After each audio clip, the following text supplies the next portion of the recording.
आज भी ये स्टोरी चाइना में काफ़ी पॉपुलर है। अक्सर ही लोग इस भयानक इंसिडेंट को सुनते और सुनाते हैं। इसका जिक्र बहुत से साइट्स पे, न्यूज़ पोर्टल्स पे भी देखा जा सकता है।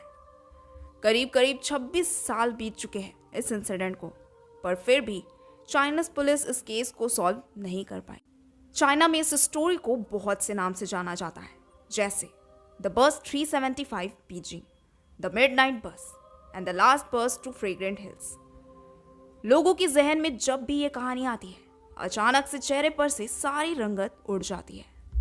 बात 14 नवंबर 1995 की सर्द रात की है, जब बस नंबर 375 को युआन मिंगहुआन के बस टर्मिनल से रवाना हुई और उसे जियांगशान यानी फ्रेग्रेंट हिल्स पहुंचना था। जब बस युआन मिंगहुआन से रवाना हुई तो बस पैसेंजर से भरी हुई थी, लेकिन जैसे जैसे मंजिल आती गई पैसेंजर्स उतर गए। अब बस 375 जियांगशान से तकरीबन 7 स्टेशन दूर थी।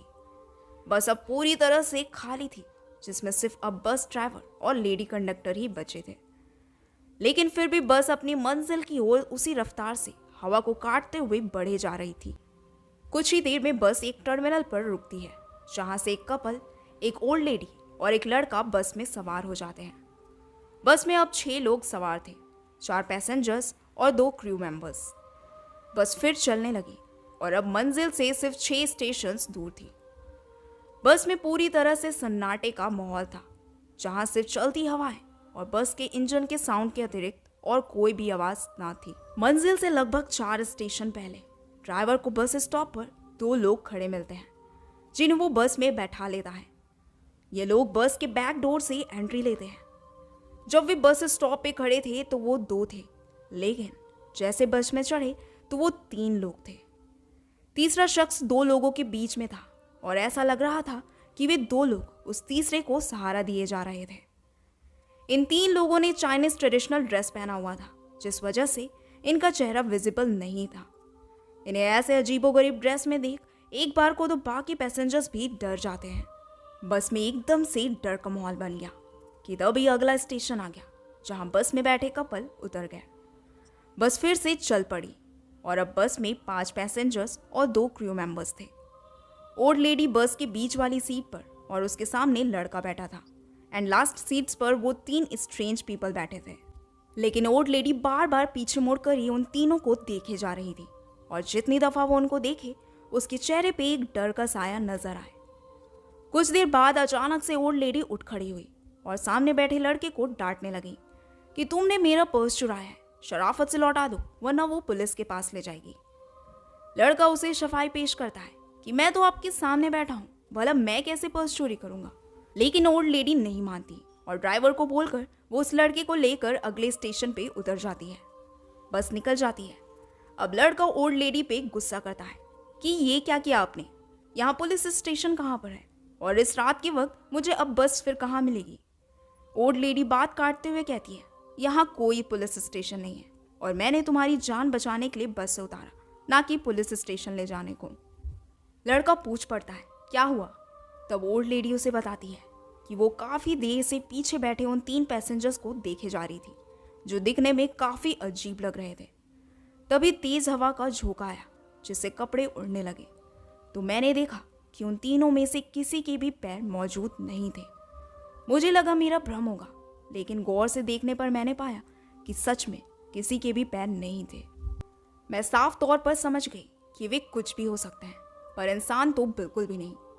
मैंने सोचा कि वे भूत हैं और मैंने आपको और खुद को बचाने के लिए आप पर झूठा इल्जामात लगाकर ये सब किया, ताकि कोई हम पर शक ना करे, खासकर उन तीनों को। लड़के ने पूछा, तो ये बात आपने ड्राइवर या कंडक्टर को क्यों नहीं बताई?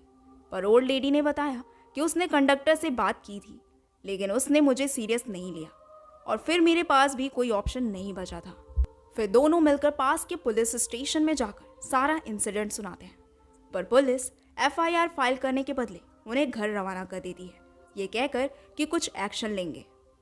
अगली सुबह 15 नवंबर 1995 को जियांगशान बस टर्मिनल ऑफिसर्स ने पाया कि बस नंबर 375 अब तक डेस्टिनेशन तक नहीं पहुंची है।